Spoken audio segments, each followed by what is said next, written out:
Μιλάμε για μια ορθοδοξία ζωντανή. Είναι ένα ζωντανό πράγμα το οποίο σήμερα, στον 21ο αιώνα και αύριο και μεθαύριο, έχει ένα ρόλο παγκόσμιο. Και δεν πρέπει να το ξεχνάμε. Ότι ανήκουμε σε μια εκκλησία η οποία δεν ζει για τον εαυτό της. Ό,τι έχει το προσφέρει. Με πάρα πολύ αίσθημα ευγνωμοσύνης παντού του γύρω.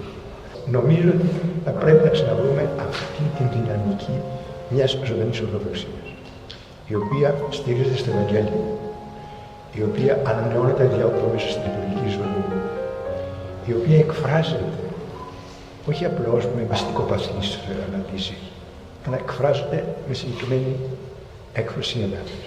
Ό,τι κλείνεται στον εαυτό του καταστρέφεται, γίνεται κύτταρο καρκινικό.